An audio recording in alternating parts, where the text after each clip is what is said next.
is Don Emmett, Managing Director of Entrust Associates. And we're here today on behalf of the Small Business Insights of the Triangle. And we're visiting with The Alternative, Andy and Nancy Jones, in their mailing and shipping solutions company. Thank you for inviting us into your company. I appreciate the opportunity. Sue, why don't you tell us a little bit about The Alternative and how you got into the mailing business? How did we get into the mailing business? Nancy, you were the...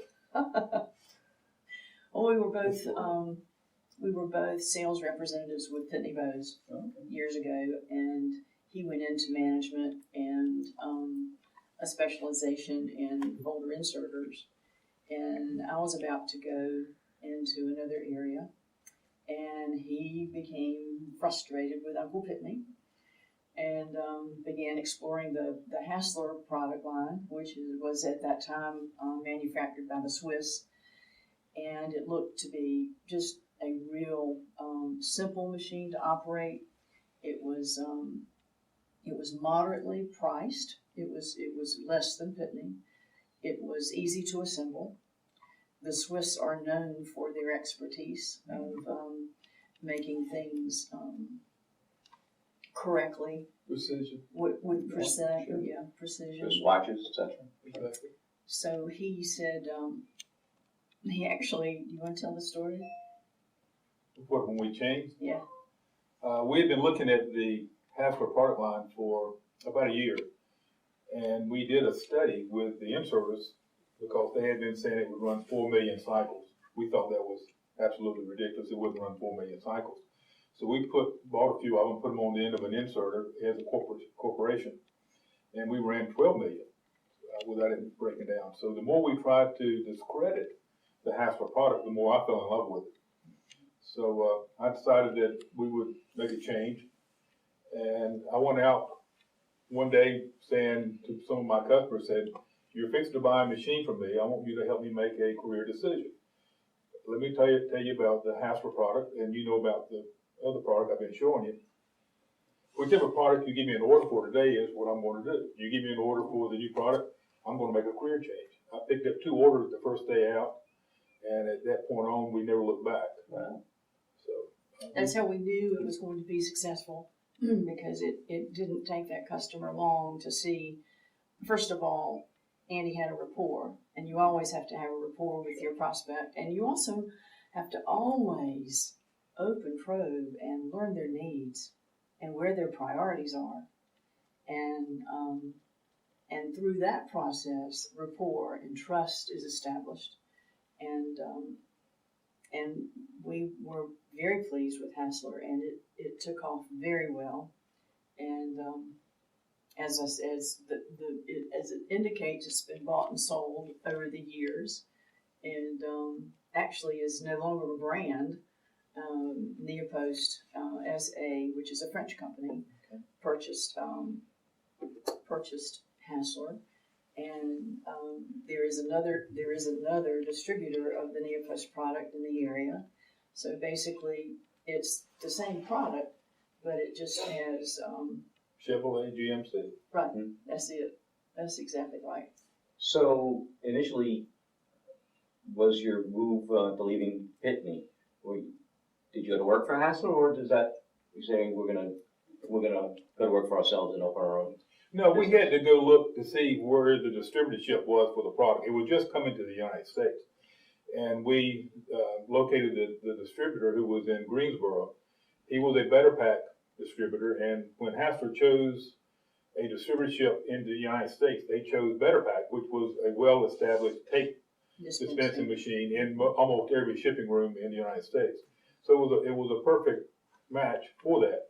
So he was the distributor, had been a distributor for North and South Carolina for years. We met him. He knew virtually nothing about mailing equipment. So he and my friend from down east convinced him that we were the ones who should be taking over the 50 counties this way, and he would continue to look after Greensboro, went to Salem, Charlotte, in that area. So they signed us up as a independent dealers is what happened. So Perhaps. So this is 1984-ish? We 30 actually years made ago? our change in '84. We really got the business going in '85. That's when we officially got, so we're now in our 30th year. And have certainly had ups and downs. All businesses have ups and downs. But we probably in the last few years have been more profitable than we've been in all the years. We've learned how to run the business better. We've learned how to go after the equipment and the customers that are more profitable. And we feel much better about it. We've got a well-tuned staff. Most everybody's been with me right at 20 years, somewhat longer. So we have a good, everybody knows us, knows our customers. Our customers know us. We know them well. And that's the rapport that you need for a long-term business. So 85, 80, 86, 87, is there an event or is it just time? When did you know that this was going to be successful? Most people don't realize a large mailroom spends many dollars, some hundreds of thousands of dollars a month in postage. We look after the largest mail rooms and mail houses in this area, so we know the kind of mail volume they run. We wanted to be able to account for that. In other words, who's spending it? What department is spending this money? The accounting systems that were on the market were not working. I created one called MailTrack. Excuse me. And MailTrack was developed from the mailrooms back up, where most accounting systems they were trying to develop it from upstairs and force it on the mailrooms. They were not working. We spent many hours in mailrooms trying to find out what they needed, how they wanted it to work. And so we established and developed a program. I basically did the basic works. I hired a company to do the programming. I'm not necessarily a good programmer, but we created a program called MailTrack. We got into all three universities. We still are in all three universities. We got into a lot of large law firms, a lot of places where they needed to count. Hospitals, wherever you needed to count. Gradually, in around 2000, Y2K, we faded away. I knew the other people that were creating mail accounting systems. They worked with me very closely to make a strong accounting system. And I gradually kind of backed out because it's a lot of work to do that as well as run a business. So I don't feel bad that we didn't continue to build MailTrack. I feel great that we did it because it established us in a lot of large operations where we still are. So, but that's what we knew. We knew once we had an accounting system, we knew we were established, and we built our business on service and on accountability. And so what's the time frame? How long did it take you to, when was MailTrack released or launched? Well, we put it first in Duke. That was the first place we put it. And we built it in there. I spent many nights in Duke after the mailroom closed, working on your beta site. Yes, working on it and making it work. And the next day they came in, I said, "Is this the kind of report you want?" They said, "Absolutely, this is great." So I said, "Good, now we can program it so I don't have to do them at night on a computer. I can actually make it creative." So gradually got it to working, and then we established UNC and then NC State and the state courier system, and just kept growing. And the DOS world went away. This is late 80s, early 90s? I kept it going. I mean, it went strong until 2000. Okay. And Y2K, I had made a decision before Y2K came into play that I was not going to take it into the Windows world. It was already somewhat Windows, but I did not want it to go into the new Windows world. I would have had to start over and rebuild the whole thing, and I just didn't want to do it. I had done what I wanted to do. It was the bow that tied us. Put you on the map. Put us on the map, got us established, and we're still well known for our accountability. We still have a better understanding of how to tie in with their interfaces than our competition does. Our competition has tried to kick us out a few times, failed miserably. We get the business. We continue to keep the business because they never can replace our equipment. Excuse the blinking. There should be light. So that's us. Okay. So the business, you said the past few years have been the best ever. What do you attribute that to, or is it, becoming more profitable? And when a lot of people would think the mail business, with everyone looking to go paperless, electronic, would likely be under pressure. name recognition. Your mail will never go away. The small customers, which we had a lot of, that only do a small bit of mailing, a lot of those folks have gone to email, paperless billing, but they were spending less than $100 a month in postage anyway. They were good customers, but they were not profitable customers. So what we have left is the larger accounts. We still have some medium-sized customers and a few small. But the ones that are the profitable are, of course, the larger accounts, and they will never quit sending mail. In fact, the mail industry is changing quite rapidly, and it's becoming more advanced. It's easy now for a large mailroom or large corporation to create a file, send that file to the mailroom. The mailroom will print it, fold it, insert it, all in the mailroom, and it could be coming from all over that building or all over that corporation, wherever it may be. So tying all that together into one centralized mailroom, the mailroom is really the brainstorm, or it's basically the brain hub of a business. People look at the mailroom as something in the basement. The mailroom is really the central Communications hub. the communication hub. Mhm. And if people realize just how much goes through the mailroom, and again, as I said, how many hundreds of thousands of dollars are spent in postage without cutting a purchase order. You know, and no other department in any corporation spend that much money without a purchase order. But somebody, at some point in time, wants to know where that money's spent and how it's spent, which is where those reports come in. And, you know, which department is justified spending X amount versus one that is not so justified in what services they're providing overall. So it's something to look at. It's something to evaluate. And the other thing I think that has kept us out there is the fact that we haven't built this business on one product line. The concept of accountability is certainly there, always will be there. Always we can provide a solution in any environment when it comes to accounting and keeping up with the mail and the money spent. But people call us because of who we are. We have built our identity on the alternative. And some people call us and they say, you know, I've got this happening, okay, and I'm not sure what kind of machine will solve this problem, or even if there is one. Do you know of anything out there that might help me with this? And we say, well, I don't know. I need to learn more about what you're going to do with this, and when can I come by? And you just kind of go and you do a great fact finder and establish rapport, and we've either got something to solve their problem or we don't, and we refer them to someone who might be better equipped to do so. But the fact that they are confident in calling us, and we've built that reputation, is, I think, is something that's irreplaceable. So 30 years hence, if you were starting out today, what, if anything, would you do differently than how you started? I would have liked to have a lot more money. I started on a shoestring. Right. So I built this business on a shoestring and a hope and a whole lot of passion. If you're going to, today, if I was going to do it, I would certainly want to have a pocket full of money. Okay. It'd make it a lot easier. I probably spent the first 3 years with personally no salary because I had to put it all back into the business to keep the business growing. Not everybody is willing to do that. Do you find that to be true of a lot of small businesses that you interview, you spend time with?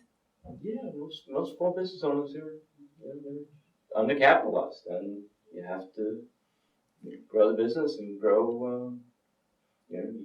Use either your savings or line of credit, or till your cash flow gets to a point where it can support the business and generate enough cash flow for you to support a lifestyle. A little at a time. Yeah. A little at a time. Yeah. You must have received some advice starting out or along the way. What would you share? What would you say was the best piece of business advice or that you? Well, we said that if you don't have a passion for what you're doing, don't even get started. Okay. Over the years, a lot of these mail houses, the small mail houses like that are on little shopping centers, all over the place. You find them where people come in and drop the mail off or the packages off. We probably interviewed a dozen or more of those people coming to us saying, how do we get the business started? What do you suggest we do? And I've charged people $300, $500 for an hour or two of time. And I tell them, when we get through this conversation, you're either going to really want to be in this business and love it, or you're going to say, I'm glad I talked to you. That was $500 well spent. I'm not going to dare do it. Because you got to be sure they know what they're doing. Starting any business is not easy. It takes, I told people for years, I said, I work 8 days a week, 26 hours a day. Because you give it all you've got. And if you're not willing to just give it all, then it won't happen. That's the key, is to be willing to make it your hobby, make it your sport, make it your passion. It's got to be everything you want to do. And if it's not, then it's just not going to happen. You'll give up on it too easy. Too many businesses fold too soon because they don't have the passion. And I think that's the key to any business. People say it must be nice to be able to work half time. I said, yeah, I can sometimes pick what 12 hours a day I work. But and it must be nice to be your own boss. I said, no, I've got over 2,000 bosses. All my customers are my boss. So it's not that. It's not like you're independent and you can do anything you want to do. No, you have to take care of your customers. Yeah, and they'll take care of you. Someone said that everybody has to serve someone. I think that was Bob Dylan or somebody. You do. You have to be willing to serve. If you're not willing to serve the people that you love and the people you want, it's going to come back to haunt you. Well, there's going to be another company that's going to love them more than you do. That'll take care of that for you. Right. We feel like we love our customers more than anybody else could possibly love them. So, and they we get letters all the time telling us how much they appreciate different people in the business. I really like Dawn, for example. I really like her. She's always helpful to me. I like Kevin. Please keep sending Scott around. Tracy's the greatest. We just have this all the time. People talking about our people, and it makes us feel good. And we praise our employees for. We wouldn't be where we are today if we didn't have the staff that we have. And fortunately, they like what they're doing. Okay, they're able to make some money, which is good for everybody with families, etc. But I think they also have, when they first came in, they weren't people. They thought they were going to be taking a machine apart and give me a screwdriver, give me some tools, and I'm going to do it right. But they didn't always feel that they had the communication skills that it takes to be a people person. And I think over the years, they have discovered that they're more people-oriented than they realized. And they pride themselves on going in with the rapport and fixing that machine, getting that mail out, and leaving with a good feeling. Things are operational again. Our rapport is still there. I've done my job. Okay, where do I go next? What does the future hold for the alternative in terms of growing the business? What strategies or models, exit strategies? There is an exit Do you strategy. have one? Is there? Does this ever stop? What? What are your plans for the future? When you own your business, it owns you. It's sort of hard to have an exit strategy. We do have things we think about. We would not burden our son with our business. He had his own life to live. We certainly are talking to certain employees in response to continue to run the business if we decide we can't any longer. No, the one thing about retiring when you own your business is you just don't retire when you own your own business. It stays with you. As long as you're healthy enough to keep it running, you will. But you got to be sure you have people that can run it if you can't. And we're sort of always looking at that. And we have long-term employees that can continue to run it if we decide that we're tired of or can't get out of bed that morning because we're too many aches and pains. That's not here yet. Very good. So I want to thank you for sitting down with us and telling us about your very interesting company. 30 years of business is quite a testament to your success and your customer service and your ethics and you're putting the customer first. Thank you Thank you. for the opportunity. Thank you. We appreciate it very much. And thank you.